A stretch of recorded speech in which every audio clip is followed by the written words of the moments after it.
வணக்கம், welcome to மினு சார்ஜே அம்மா சமையல்.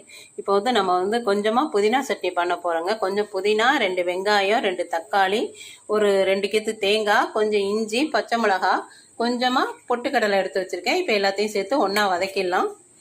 நான் ஃபஸ்ட்டு தேங்காய் போட்டிருக்கேன், நல்லா வதங்கட்டும். இப்போ வதங்கிடுச்சு. இப்போ பொட்டுக்கடலை போட்டுக்கலாம். அடுத்தது இஞ்சியை போட்டுக்கலாம். கொஞ்சமாக புளி வச்சுருக்கேன், புளியை போட்டுக்கலாம். தேங்காய் பொட்டுக்கடலை வதக்கினதை எடுத்து வச்சாச்சு. இப்போ புதினா போட்டுக்கலாம். அப்புறம் தக்காளி, வெங்காயம் எல்லாம் போட்டுக்கலாம். பச்சை மிளகாய் போட்டுக்கலாம். உப்பு போட்டுக்கலாம்.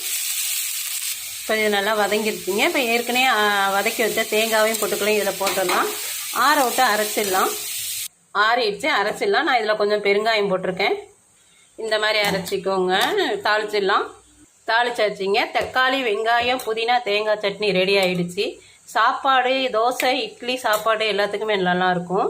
நம்ம சேனலுக்கு லைக் பண்ணுங்கள், ஷேர் பண்ணுங்கள், சப்ஸ்கிரைப் பண்ணுங்கள்.